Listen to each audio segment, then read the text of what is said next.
तुमने देखा होगा कि मॉल के अंदर जितने भी मॉल होते हैं, कपड़े हो गए या फिर जूते हो गए, जो भी चीज़ें बेच रहे हैं, तो उनके अंदर कोई भी विजिटर्स नहीं होते हैं। उसका रीज़न यही है कि जो लोगों का जो परसेप्शन है और जो उनकी इंटरेस्ट है ना, क्योंकि अब तुमको जो भी चीज़ चाहिए तुम इंटरनेट पर एक्सेस करके कुछ भी खरीद सकते हो, ईजिली खरीद सकते हो। और इंडिया के अंदर सबसे बड़ी चीज़ यही है कि अभी तक लोगों को ये चीज़ समझ में नहीं आई कि जो कंज्यूमर बिहेवियर है कितना ज़्यादा चेंज हो चुका है। यानी कि अब तुम देखो कि अमेजोन का कॉम्पिटिटर कौन है? कोई भी नहीं होगा। या फ्लिपकार्ट हो गया है, 2-3 कंपनीज है। लेकिन तुम देखो पूरे इंडिया के अंदर जितनी भी शॉप्स हैं, जितनी भी मॉल में तुम चले जाओ, सब ऑफलाइन बेच रहे हैं। लेकिन ये एक टाइम पर सारी जो खत्म हो जाएगा, पूरा जो बिजनेस है वो पूरा खत्म हो जाएगा, जो टाइम पर अपग्रेड नहीं करेगा, ऑनलाइन शिफ्ट नहीं होगा, अपनी जो फेस वैल्यू इंटरनेट पर बिल्ड नहीं करेगा, सोशल मीडिया पर अपनी जो एक अलग सा पहचान बिल्ड नहीं करेगा। यानी कि जो भी बड़ी बड़ी ब्रांड्स हैं, तुम जो भी इंटरनेट पर, यानी कि मिंत्रा हो गया या ज़ारा हो गया या H&M हो गया, तो तुम प्रोडक्ट खरीदते हो, जाके वेबसाइट पर खरीदते हो और ऑनलाइन तुमको डिलीवर हो जाता है। लेकिन आने वाले टाइम में छोड़ो, अब ये सारा खत्म हो चुका है। लेकिन जो इंडिया के जो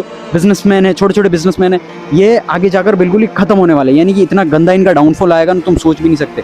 तो इसलिए अगर तुम बिजनेस करते हो तो टाइम पर तुम्हें अपग्रेड करना ज़रूरी है, क्योंकि जिस तरीके से सारी चीज़ें, इंटरनेट जिस तरीके से चेंज हो रहा है, तो उसके साथ में तुम्हें अडेप्ट करना पड़ेगा नई नई चीज़ें, तो जाकर तुम्हारा बिजनेस है ना वो लॉन्ग टर्म टिक पाएगा। क्योंकि देखो, जो रियल बिजनेसमैन होता है वो वही होता है जो टाइम के साथ अडेप्ट करता है, सारी चीज़ें अपग्रेड करता रहता है, अपने बिजनेस में इंप्लीमेंट करता रहता है। तभी जाकर जो बिजनेस है वो लॉन्ग टर्म वो बना सकता हो और लॉन्ग टर्म वो प्रॉफिट कमा पाता है। क्योंकि देखो, बिजनेस जैसे अमेजोन था, अमेजोन 20 साल पहले, 30 साल पहले बिल्कुल ही जीरो प्रॉफिट कमा रहा था, लेकिन उसको पता था कि पूरा जो ट्रेंड है वो ऐसा ही आएगा, और आज तुम देख सकते हो $1 बिलियन। लेकिन जिन्होंने टाइम से अडेप्ट नहीं किया, टाइम से अपग्रेड नहीं किया, वो आज तुम देख सकते हो वो बिजनेस एग्जिस्ट ही नहीं कर सकते। फॉर एग्जाम्पल नोकिया को ही ले लो।